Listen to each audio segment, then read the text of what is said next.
Anthony, how?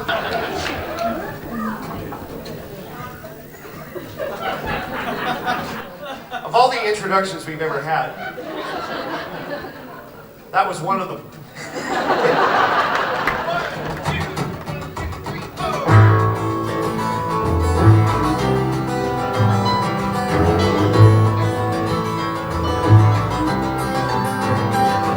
I'm an ordinary man, to the books for the film of Dudley and Rattan. Not the kind you find on a late night train, driving hard with one intent, to settle up with gambling Jack McGill. Jack, he hurt me bad, he stole the only love I ever had.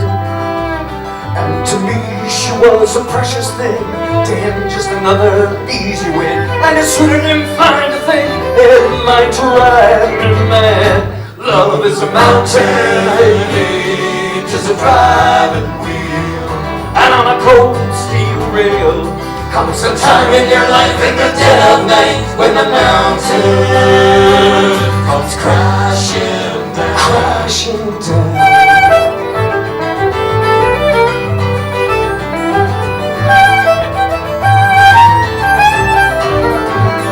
They ran off to the town of Frank, and when it hurt so bad, it's whiskey you drank. For the way it dilutes the pain and it steadies your nerves on the late night train. God only knows how much I've drank. The train came to a stop, well somebody flagged it down, so the track was blocked. And he told of a terrible mountain slide, said half of the town of Frank had died, buried beneath a million sons of rock. Love is a mountain, hate is a driving wheel, and on a cold steel rail comes a time in your life in the dead of night when the mountain comes crashing down, crashing down.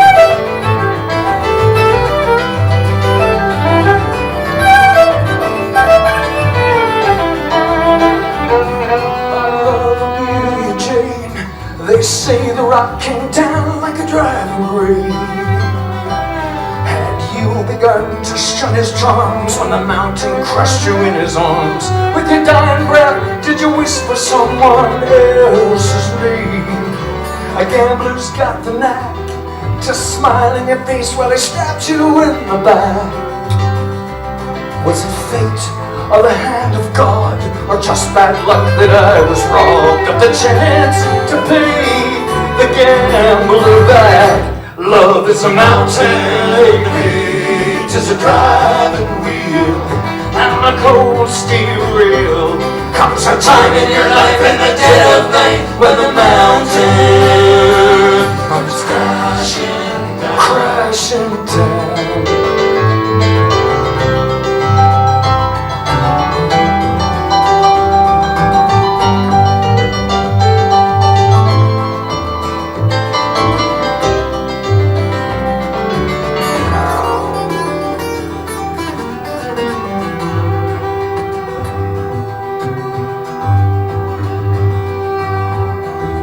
Ordinary man, still do the books for Dudley and Rattan.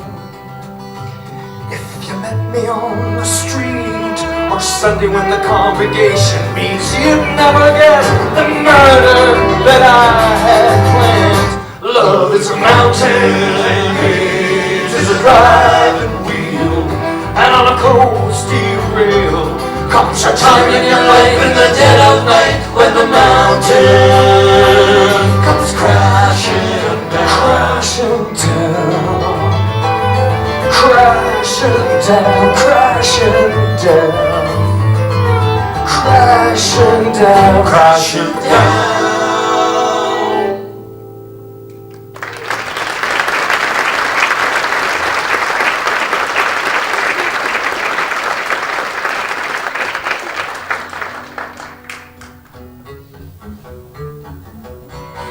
Before we do this next song, I would like you all to just take a moment and look at him. Because I'm going to tell you a story, and you have to imagine the story is about Al. It's not about Al, but you have to imagine it is. Okay? Because the story is really about a man whose name was Stringer. True story, many years ago, early Canadian story. And when Stringer was young, well, he was actually a priest in the Anglican Church of Canada. Father Stringer. And when Father Stringer was young, early in his ministry, and when he was full of fire and passion and enthusiasm, as so often we are when we're young, Father Stringer took a charge in the far north of Canada, the high Arctic. And there was this big circuit that Father Stringer would go out and preach out on the trap lines. He would go out and preach to the trappers and the traders and the prospectors and everybody out in the wilderness. And one winter, Father Stringer, while he was out on this long circuit, was caught alone in an Arctic blizzard, and he was trapped for 6 days, and he would have died. He would have starved to death, actually, except he ate his boots. He made soup out of his moccasins, folks, and that was the difference for Father Stringer between perishing and survival. Now, I want you to keep looking at Al, because we've now moved ahead quite a few years in our story, and the young Father Stringer is no longer quite so young. In fact, he's deeply into middle age. And later in life, Father Stringer was actually appointed bishop of the Anglican Church of Canada, and the Bishop Stringer discovered, to his delight, that he could go to the Women's Institute meeting in this town, and the Ladies' Lecture Series in the next town, and the Women's Church Supper in the next town. Are you getting the idea here, folks? It was a free lunch for Bishop Stringer from one coast of Canada to the other, telling this manly tale of survival to the Victorian ladies of our country. So I give you, as the Bishop Stringer, Al Parrish here, and this song is called Boot Soup.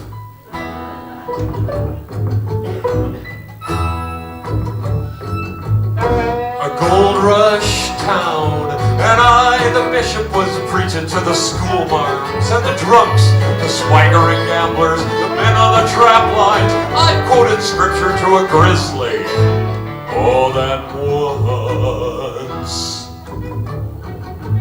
I make the rounds on Thursdays, it's the ladies, for some small talk at Darjeeling tea, served up on silver and a ray of fine cheeses. Society's bishop, that's me. Oh, bishop, with your voice like a cello, tell us once again what it's like to be a man. Hungry, lost and alone, yearning for the comforts of home, yearning for the pleasures Of home.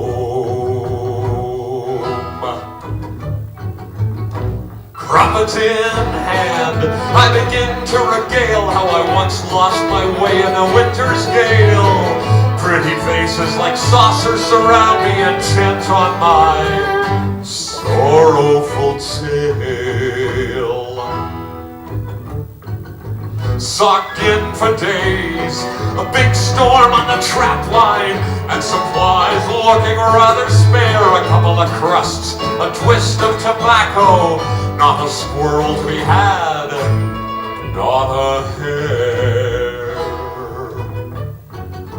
My sealskin boots and the rawhide laces were starting to look fairly good to me. I scraped them, I stewed them, I boiled them for hours. Dear Bishop, said the ladies, more tea? Oh, bishop, with your voice like a cello, Or perhaps just half a cup. tell us once again what it's like to be a man. Hungry, lost and alone, yearning for the comforts of home, yearning for the pleasures.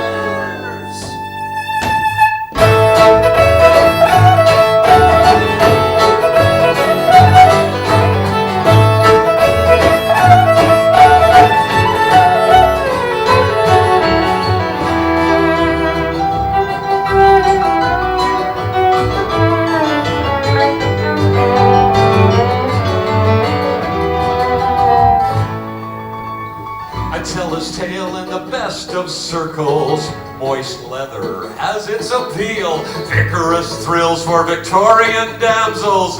Boot soup makes a wonderful meal. Oh, Bishop, with your voice like a cello, tell us once again what it's like to be a man. Oh, it's exhilarating. Hungry, lost and alone, yearning for the comforts of home, yearning for the pleasures. Oh, Bishop, with your voice like a cello, Sing it, girls. tell us once again what it's like to be a man. I don't know, fellas. What do you think? Hungry, Maybe after a couple of months in the lost bush, and alone, these girls will look pretty yearning for the good. comforts of home, yearning for the pleasures Of home. Maybe not.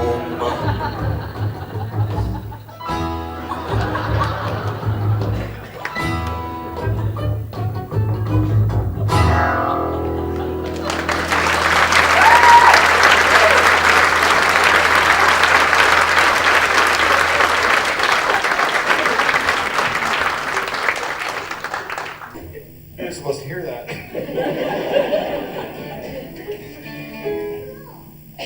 If you think about, well, all the countries in the Western world, not just Canada or the United States, but we're all a nation of immigrants. And, you know, unless you're Aboriginal and you got a couple thousand years on us, but people came for all kinds of reasons, right? In the early days of North America. I mean, they came for adventure, they came for economic opportunity, they came to escape persecution, they came, well, the Pilgrims, you know, they were going to have to establish a New Jerusalem there, you know, and all kinds of reasons. But if we're going to be honest, we have to admit that a certain number of people who came to North America ended up here because they were just so unutterably stupid that the rest of Europe couldn't stand to have them around anymore and made them leave. And I would have to say that a certain number of those people ended up in Greenbush County where I live.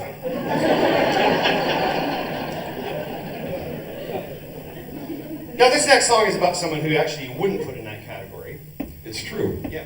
About a woman who lived down on Long Point in Lake Erie. Long Point, you may know, it's that long point. It sticks out about 15 miles into the middle of Lake Erie, and it's just a bunch of sandbars and shoals. It's not much, but there in the 1850s lived a woman named Abigail Becker, and she was a remarkable woman for several reasons. Now, one is that she was 6'4" tall.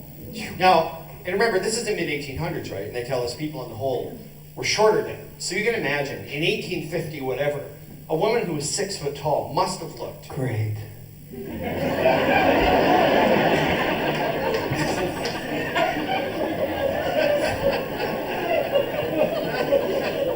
Well, particularly great, I should say, to the sailors who shipwrecked near her home, because another reason that Abigail Becker was remarkable was, like, not only was she huge, but she was immensely strong. And although she couldn't swim, when ships would wreck off Long Point, which happened regularly, she would just wade out into the water and grab a couple of sailors and drag them ashore and save their lives. And she actually did that often enough that people in the area started referring to her as the angel of Long Point. Yeah, now, to get back to these stupid people. No. Yes, Lenz. What happened? Well, what happened was in 1854, the conductor ran aground near her home. She, in the middle of the night, they thought they'd had it. They thought that was it for them. It's possible they didn't even quite know where they were. The best idea they could come up with was they tied themselves into the rigging of the ship so they wouldn't be swept overboard, and maybe they'd at least live till morning. Well, dawn comes up, and they realize they're near shore, and they look out, and what do they see? This enormous woman striding out through the surf towards the ship to save them, right? What do they do? Now we didn't put this part in the song because it's just too stupid. But what did they do? They actually, you and I would have been very happy to see that. These guys had a debate amongst themselves as to whether it was seemly and appropriate to allow themselves to be rescued by a woman. Now that's true, they did. What was wrong with these guys? Who else would you want? And we've always thought that had she just left them there, that the gene pool of the entire Great Lakes Basin would have been really different today. that'd be a whole different song.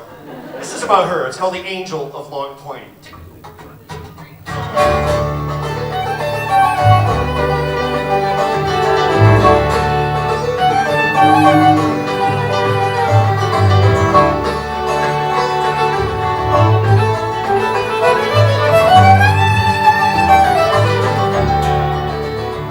It's a cool night in November, and an old three-masted schooner seeks the lee side of the sand spit, the calm of the inner bay. She's fast upon the bar, lashed by all the fury, freeze and sleet and snow, oh the rage of all Lake Erie. With ice weighed down a keel dug in the old ship, we'll never sail again. Now her decks are all awash, and there's a fierce store to starboard, with no footing in the wild wind to take the men to safety. And her captain sees the peril with the heaving hull beneath them, so he cries in desperation, we'll tie ourselves to the rigging. Oh, 8 men wait for a freezing death, lashed to the rigging of a broken wreck. The conductor, she was a fine old ship, but she never will sail again. And the men all pray, but the hope is gone. The schooner smashed by in the dawn. A welcome fire in a woman's face, with a good strong hand she'll lead them all ashore. Oh, Abigail Becker will see them safe once more.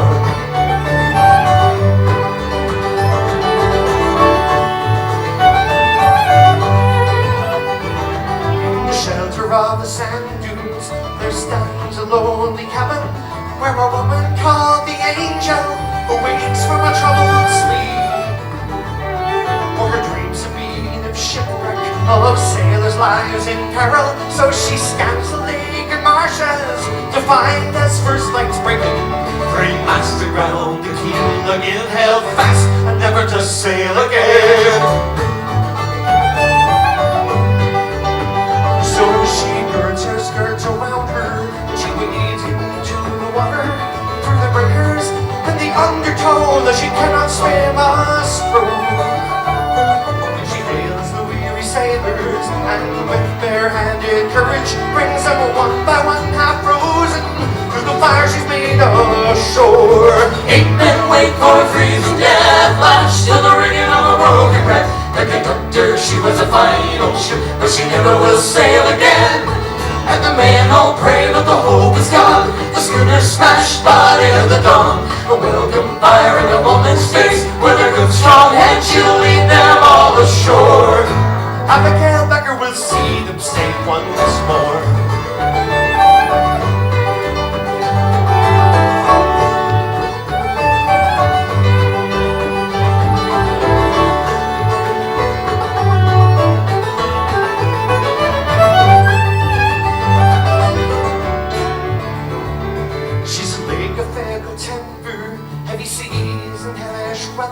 Old Erie's claims so many on her hidden bars and shoals.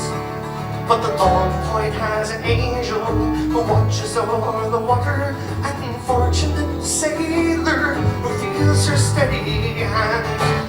8 men wait for a freezing death, lashed to the rigging of a broken wreck. The conductor, she was a fine old ship, but she never will sail again.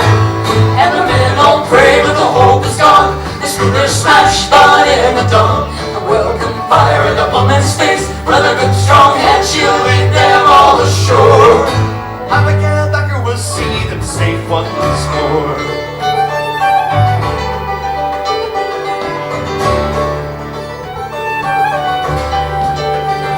Old Marie has a temper, but Abigail defies her. Abigail, the angel who guards the Long Point shore.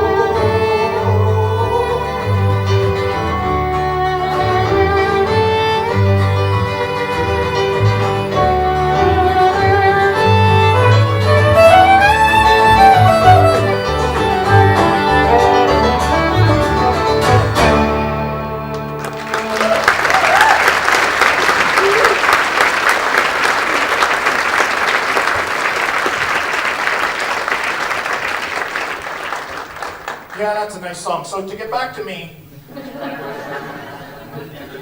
so I left the band in that little, what they call the dark years, which is part of themselves, okay.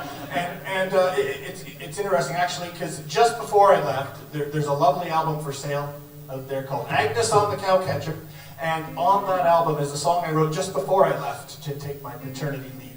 And it's a song that pays homage to the tradition of midwifery, because well, here's what happened. When my first son was born, we used the Toronto Midwives Collective, and it was just such a wonderfully rewarding experience to see such poise and such grace and such control of the midwife who caught my little baby Josh. I mean, the way she attended to my wife and made sure she was okay, and the way she gently caught the baby, and the way she picked me up off the floor every time I'd faint. It deserved a song, trust me, it did. And with the help of Al, I wrote that song. And actually, the tradition of midwifery is very important. Very central to this band. Both my babies were caught by midwives. Yeah, my two youngest as well. That's right. Yeah, my youngest. Yes. My future children. What? Should that be of any interest to any of you out there? Hasn't been so far. Oh, that's just sad. Let's play the happy song now. This is called The Midwife's Dance.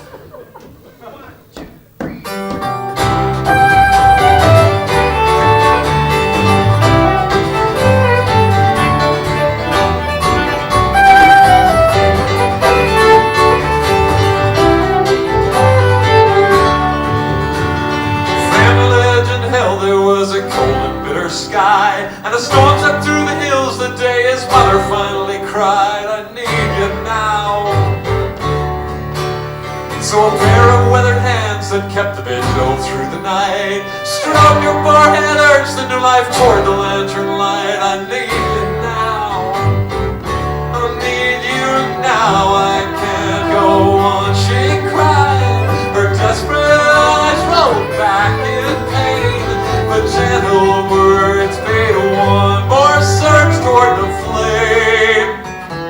Was born November's child, born into a cabin small of hearth and quilt and cedar walls and a midwife's dance.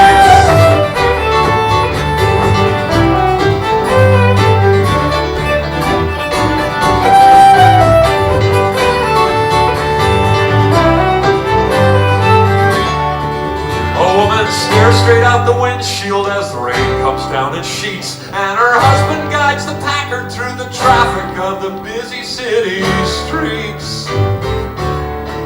Did I ever tell the tale, she pants, of Grandma Ruth back north, how for years she caught the babies, wrapped them up, and laid them by the stove for warmth. And then she moaned a little urgently, wish Grandma Ruth were here with me, and with a tight grip imagines this scene.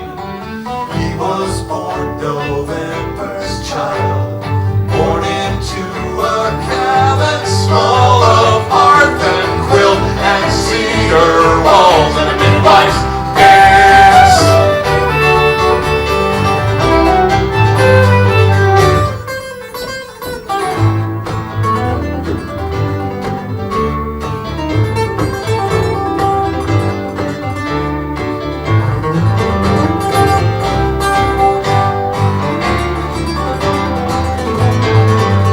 Sunlight glistens off the bed rails on a late fall afternoon. A mother pushes for the warmth and takes the hands attending for some news.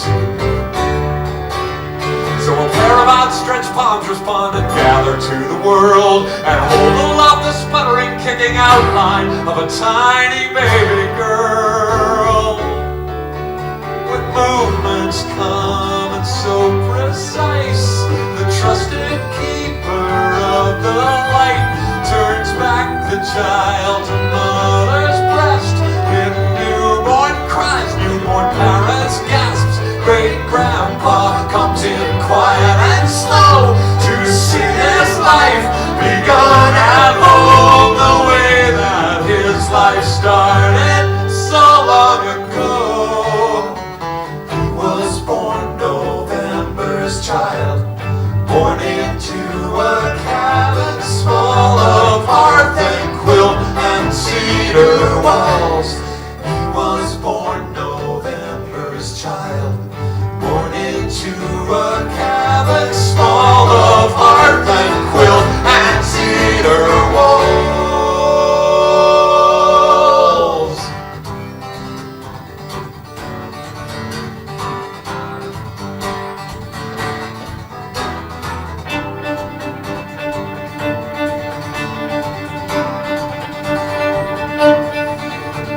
wife's dead.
When I joined this band 15 years ago, my first assignment was to learn a new song that Joe Grant had written.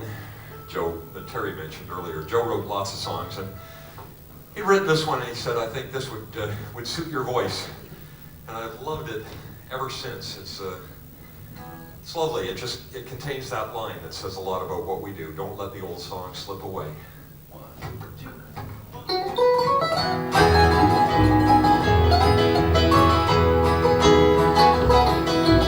Out by the drive shed, behind the parked cars, I can still see the moonlight on Billy's old guitar. And me, just a young kid, listening for the groove, watching as he changed the chords and see how his fingers move.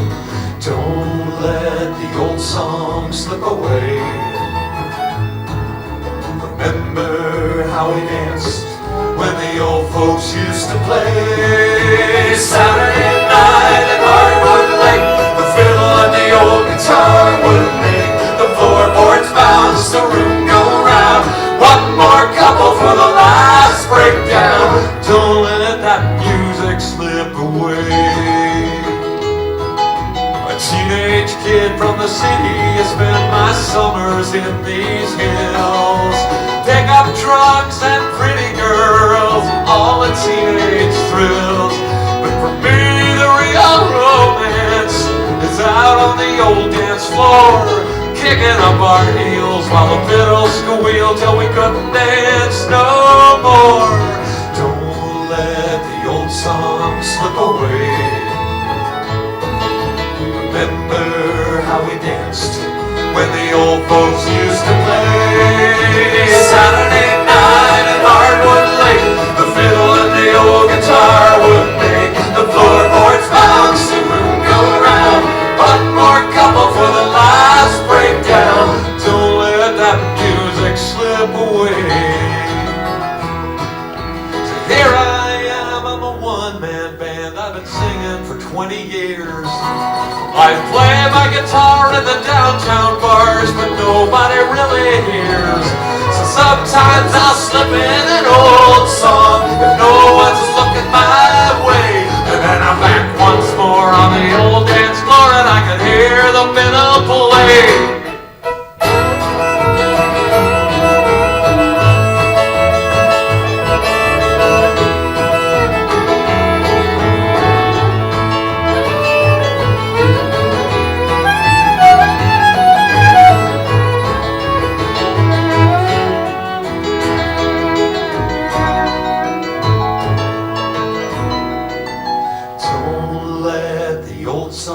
Slip away. Remember how we danced when the old folks used to play Saturday night at Hardwood Lake. The fiddle and the old guitar would make the floorboards bounce, the room go round. One more couple for the last breakdown. Don't let that music slip away. Don't let that music slip away. Don't let that music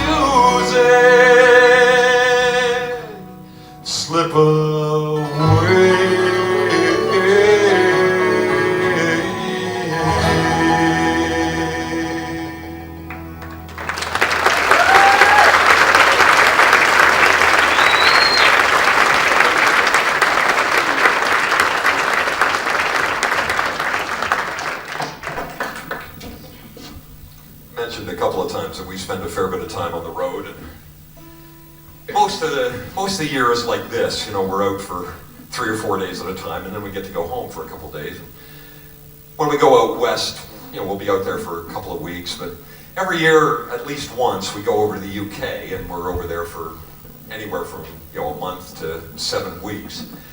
And that's a long time to be away from home. And as much as we all love doing this, well, I found myself toward the end of our last British tour just, you know, getting to those last few days and just feeling really homesick. And it actually got me thinking about another time when some Canadians went over the other side of the Atlantic for a bit of an adventure. It was toward the end of the summer in 1914, and they were going over, you know, planning to be home by Christmas, because that's what they'd been told to expect when they were sent to fight in the First World War. Of course, they didn't come home by Christmas. They instead went to places like Passchendaele and the Somme, where the Allies lost 60,000 soldiers in half an hour. They also went to a place called Vimy Ridge. Vimy had been held by the German army since very close to the beginning of the war, and the Allies thought that it was important to take Vimy back, but the French had tried and failed, the British had tried and failed, so eventually they sent the Canadians. They said, "This is your job, go take the ridge." So while the enlisted men waited for the officers to come up with a plan, which eventually did take Vimy Ridge back, they lived in trenches, knee-deep in mud, infested with rats and lice, looking out at a landscape that had been fought over for years. It was blasted out, nothing but tree stumps and mud. And I think under those sort of conditions, knowing that the only way out was over the top and into the machine guns, those guys probably felt more homesick than I can even imagine feeling. And one of the things they did to combat their homesickness was they started naming some of the landmarks around Vimy after Canadian towns and cities. Just some small reminder of home, I guess. Because I'm thinking that, you know, after being there for weeks or months, or in some cases, some of them had been there for 2 years waiting for this. And those guys probably weren't thinking about winning the war, probably weren't even thinking so much about winning the battle as much as they were thinking, if I could just survive long enough, I'll get to go home. And someday, many, many years from now, when I'm an old man, I can just die quietly in my bed at home. Back in Kenora, back in Winnipeg, back in Montreal. But before they could go home, they had to take the ridge. It's called Vimy.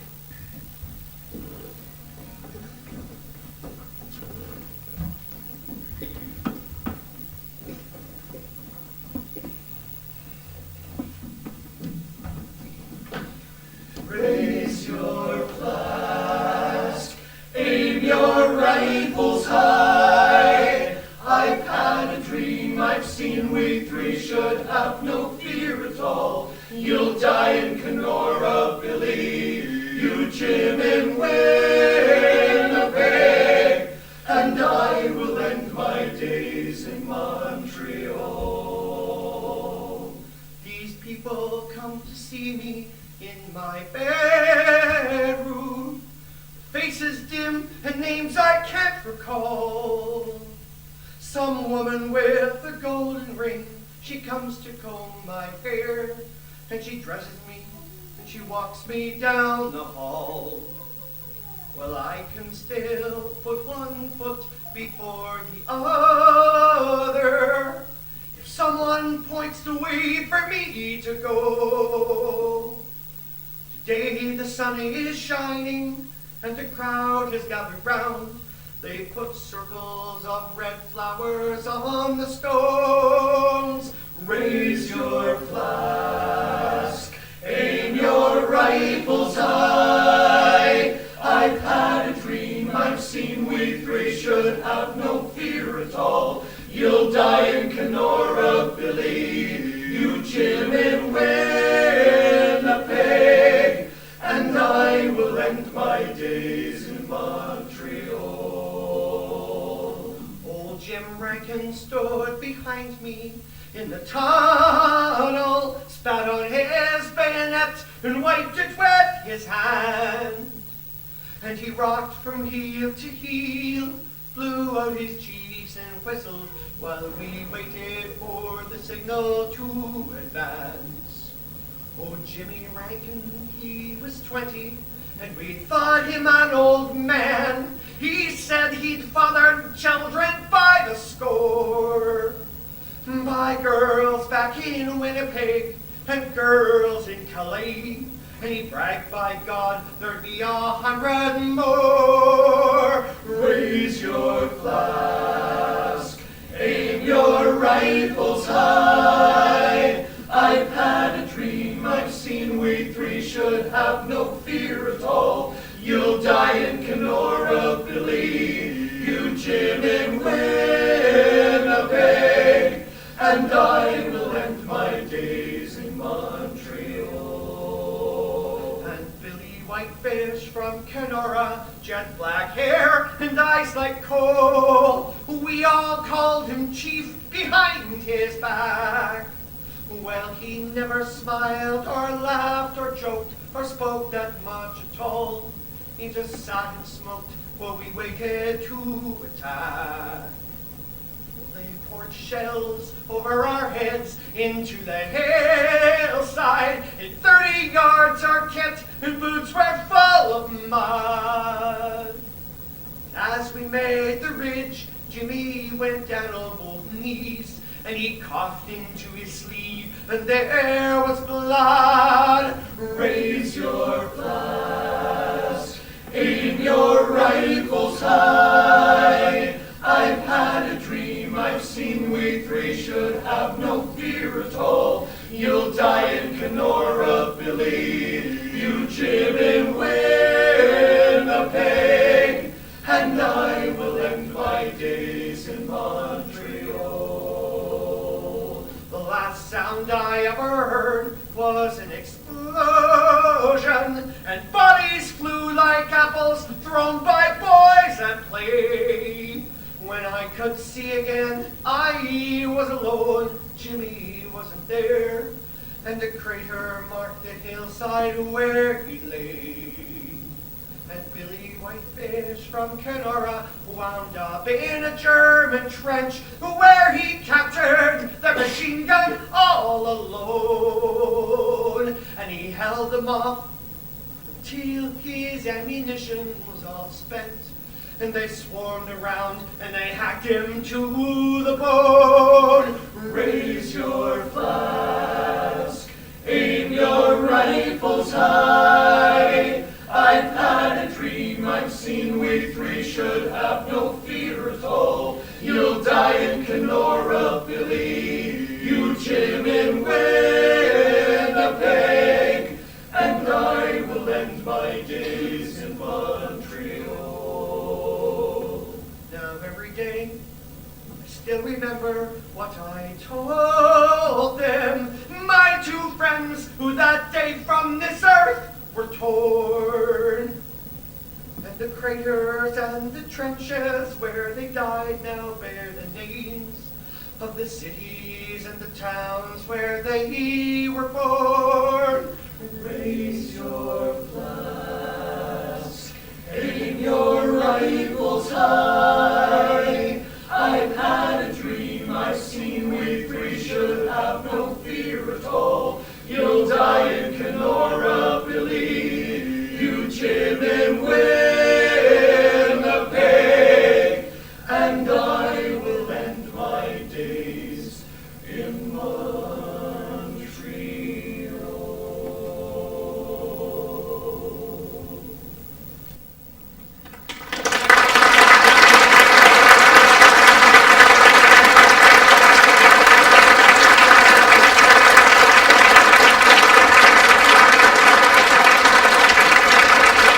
Thanks very much.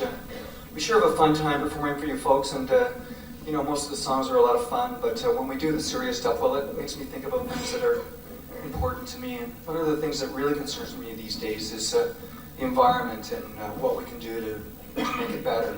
What we can do to reduce our carbon footprint. Now, we're in a traveling group and we realize we're driving all the time, so one of the things that we're trying to do, instead of just talking the talk, to really walk the walk, we're trying to keep a well-maintained van. We use one vehicle instead of two vehicles as we had in the past for all our long-distance trips. And we try to pack as lightly as possible because you know what, folks? Extra weight in a vehicle means extra work on the engine, and of course that means extra greenhouse gas emissions. And as environmentally conscious people, we just don't want that. And in spite of all our efforts, there has been something that has concerned us on our trip up here today, and well, of course, that is the very heavy weight of our CDs and DVDs and books. But thankfully, as good environmental people, well, there is something you can do to make our trip around this beautiful province just a little bit greener. So please, ladies and gentlemen, for the sake of the planet, please purchase one or several of our fine products and you know that Mother Nature will love you. Yes, take home that tiny little piece of Tanglefoot as your reward for your environmental deed. And let Tanglefoot take home just a tiny little piece of you.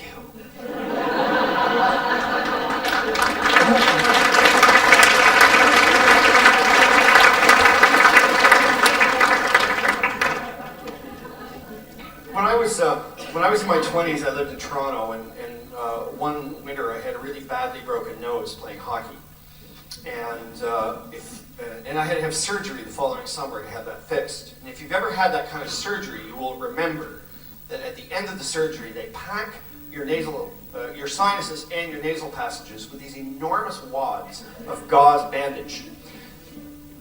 And each one of these bandages has a string attached to it, and there's two strings come down, and they tie them in a little loop right there.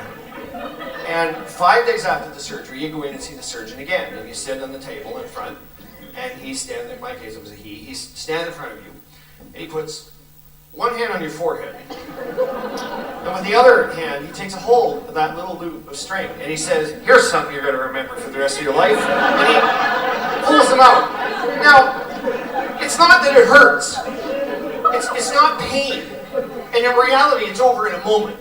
But it is the most uncomfortable, hideous, ghastly sensation you can imagine. And it feels like it goes on for a really, really long time. And that is what it feels like to stand on stage while Terry's doing that environmental thing.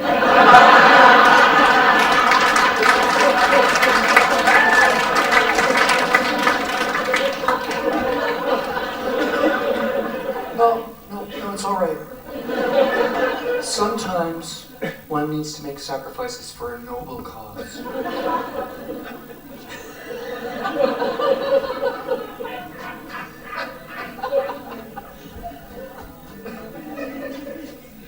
Anybody else got anything they want to share? Oh, Al will be showing his appendectomy scar free of charge. I look forward to that too. There's no other graceful way out of this. I'm going to introduce these reprobates. We're going to play a couple more and send you on your way. And I think I will start right here to my immediate, but obviously not political right. Terry, well, he played that banjo, and he played that mandolin, and he played that guitar, didn't he? And clearly he just tried to play you good people as well. That's okay, because he's our band's resident viral-evangelist, ladies and gentlemen, from Mount Forest, Ontario, Mr. Terry, Prince of Peace Young.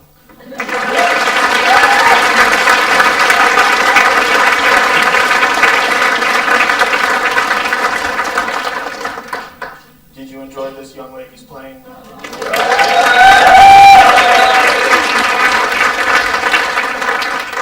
Yeah, it makes us a little sick. I mean, the way she makes that viola sing and that violin soar and the rest of us, she makes us just want to go home and practice. You know, it's interesting, the musical prowess I have on either side of me here. And it's interesting, another thing, that Terry and Sandra, they can whine a bit. I'm here to tell you. I'm not, and one thing they were whining was that Tanglefoot takes them out on the road too much, and they don't have any downtime to do anything that they like to do at home. And Tanglefoot always has them out in hotel rooms and on the road and in gas stations and in vans and stuff. So they decided, we need something to do on our precious downtime that we do have. So you know what they did? they formed a little duo so they could go out on the road and stay in hotels. It's called My Sweet Patootie. It's really great. It's out there for sale too. I suggest you give it a good chance. But in the meantime, I'd like you to welcome from West Woodford, Ontario, ladies and gentlemen, the best cheekbones in all of folk music. It's Miss Sandra, Queen of the Furl. So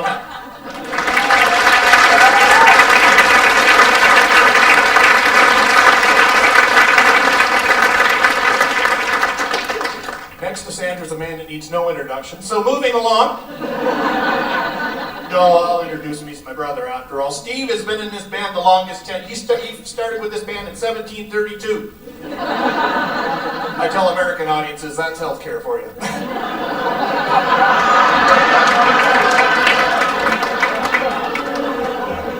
Three of them believe me. He's the guy that keeps this band together, has for over 20 years. He's the guy that's the heart and soul of this because he keeps the administrative things going. He's the one that books the bands in wonderful venues for wonderful people like you. He's the guy that pays us at the end of the gig, so we really like Steve, and I say nice things about him as best I can. He's also the guy that keeps that same van Terry was talking about, in such fine working order. In fact, he comes around, drives around, picks us up individually on the way out to the gigs. And personally, I like that. I'm a bit of a couch potato, but for once, that's enough about me. I'm talking about Steve. Ladies and gentlemen, he's the only man in the folk world who has simultaneous endorsements for guitar strings and hair conditioner.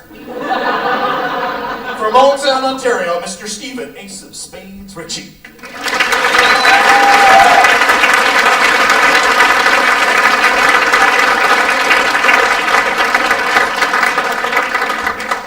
Look at that guy one more time. Know what I love about Al? This is what I love about Al. Even though Al has been in this band since 1742, he still wears that wide-eyed grin of a rookie on his very first gig. And if you're having a lousy day, looking over and seeing that enthusiasm is not a bad thing. He may not be a bishop, but he plays one on our stage. From Kitchener, Ontario, Mr. Al, Jack of all trades, Parrish.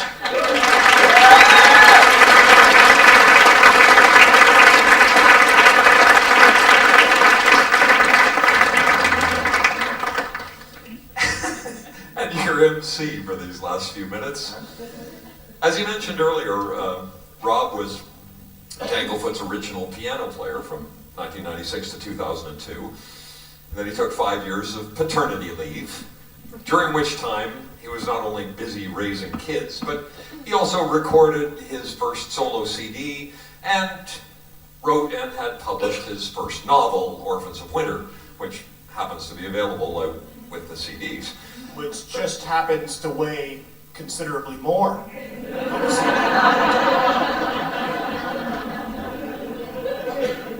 Ow.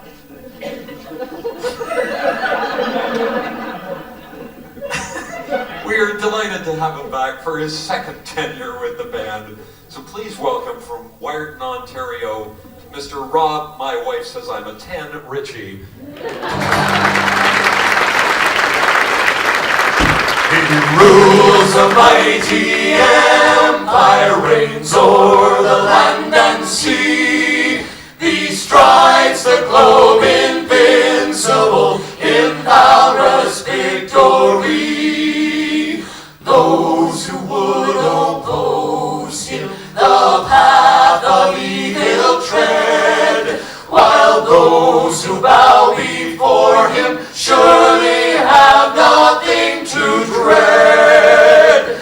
Bold defender of the truth, unflinching in his might, his empire everlasting, ever sure and ever right. Like my father and like my grandfather before, we lived in New England a century or more. I plowed our fields when I was a boy, now I'm plowing the ocean for George. He says the foreign tyrant must be put to flight, and I must fight for victory, for his empire and his right.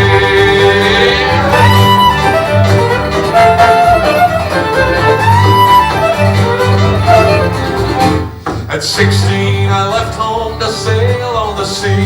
American merchantmen sailors were we, till a Royal Navy ship fired a shot across our bow. Now I'm sailing the sea for King George. The press gang says that my accent comes from the Isle of Wight, and thus a subject of the crown. For King George I must fight.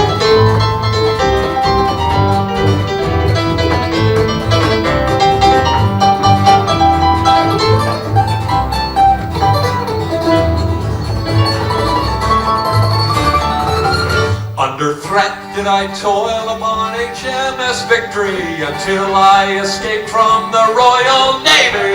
For George I was fighting a fierce foreign foe. Now the foe that I'm fighting is George. Those who seek to rule the world must one day defeated me. Six Emperor Tyrannus, all will fall eventually. Rules a mighty empire, reigns o'er the land and sea. He strides the globe invincible in valorous victory. Those who would oppose him the path of evil tread, while those who bow before him surely have nothing to dread. Bold defender of the truth, unflinching in his might, his empire everlasting, ever sure and ever right.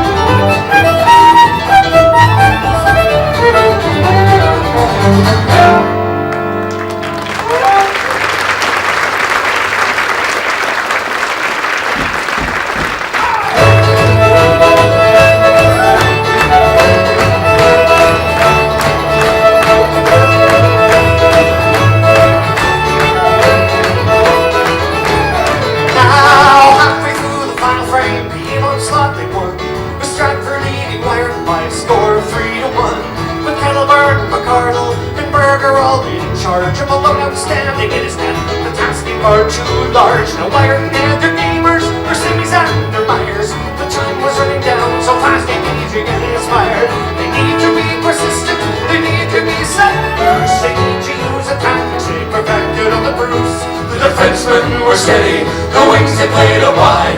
They charged as one and two, the parade of battle. Seven aside in desperation, they pressed on for more.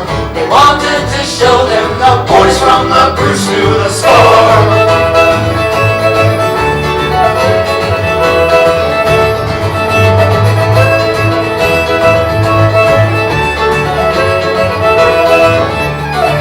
Now Wesley Ashley captained, he led the team in goals. He led the prayer before each game, he was their heart and soul. The pros had come according, the ice blood in his veins. The timber bearers and gambling men, he thought them all the same. Cigar shop and talkers, promising their fruits. Wesley never bit the apple, his name was on the Bruce. He played his life in Bayern, dreaming of this big soul. For the rally to continue, it was surely up to him. The defensemen were steady, the wings they played a wide. They charged as one and two, the parade of battle. Seven aside in desperation, they pressed on for more. They wanted to show them the boys from the Bruce knew the score.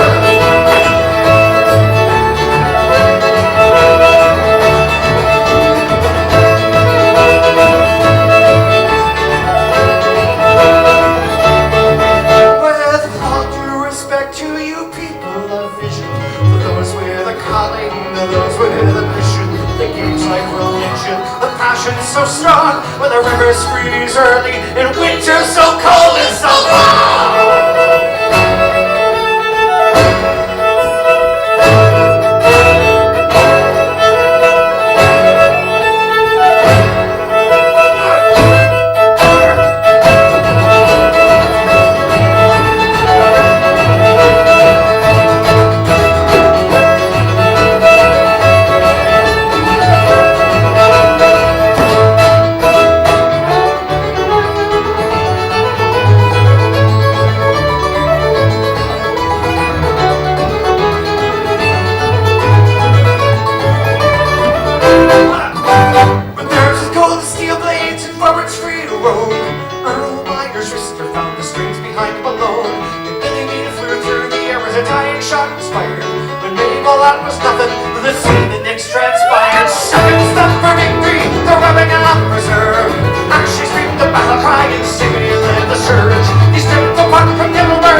defensemen were steady, the wings they played wide. They charged as one into the fray of battle, 7 aside. In desperation, they pressed on for more. They wanted to show them the boys knew the score. The defensemen were steady, the wings they played wide. They charged as one into the fray of battle, 7 aside. In desperation, they pressed on for more. The boys tasted victory, the boys from the first to the score.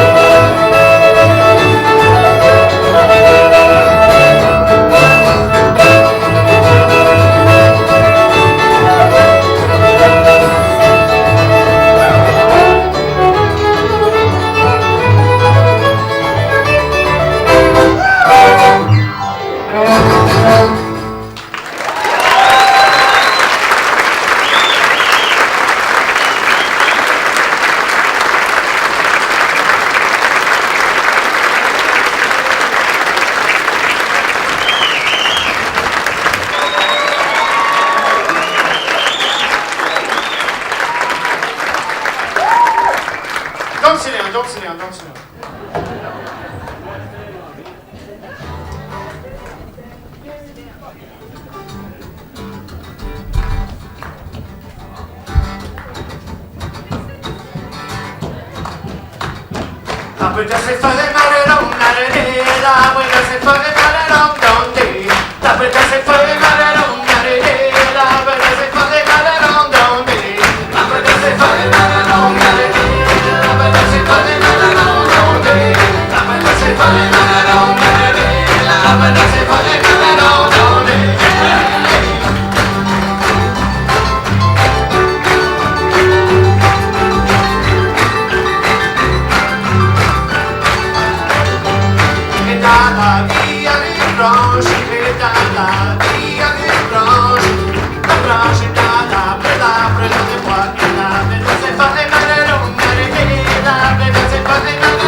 le cœur est un oiseau, l'oiseau est dans l'œuf, l'œuf est dans le nid est dans la cloche est dans la branche est dans l'arbre est dans les bois, et l'arbre est dans ses feuilles, l'arbre est dans ses feuilles, l'arbre est dans ses feuilles, l'arbre est dans ses feuilles, l'arbre est dans ses feuilles, l'arbre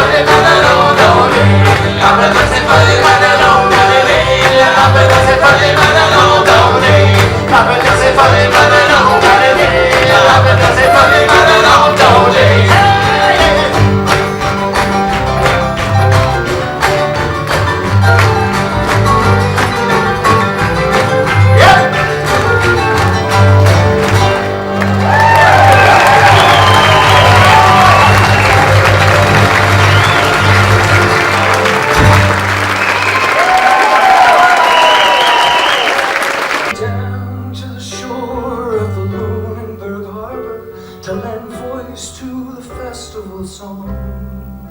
And she took me in, shared what she couldn't give, and in spirit we sang right along.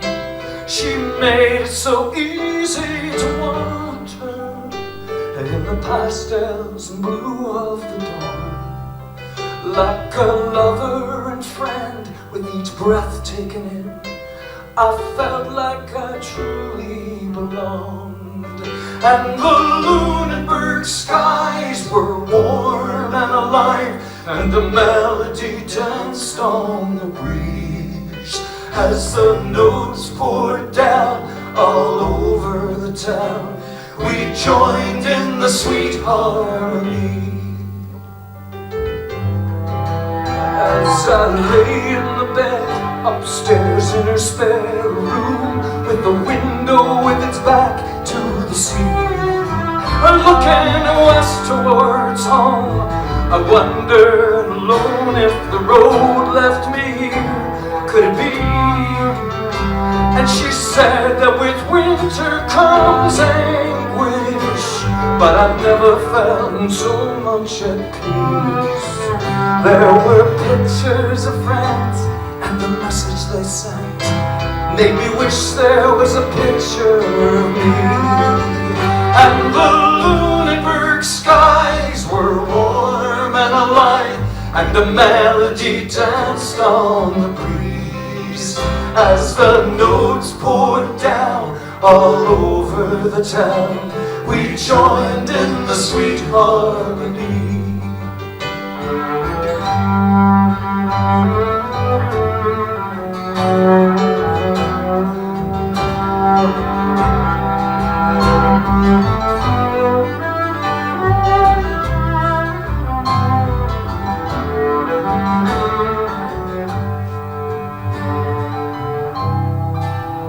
Now the wharf must be quiet as everything sleeps, for the Marquis was struck months ago.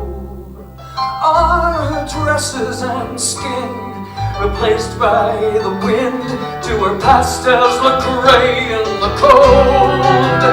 When she held me so tight in the light of the dawn, and it felt like she'd never let go. Was it me she held tight, or the spirit inside that carries me back down this road? And the Lunenburg skies are warm and alive, hear the melody dance on the breeze as the notes pour down all over the town. We join in the sweet harmony.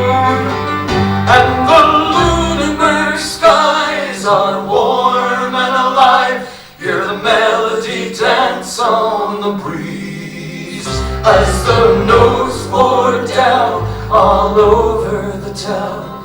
We joined in the sweet harmony. As the notes pour down all over the town, we join in the sweet harmony.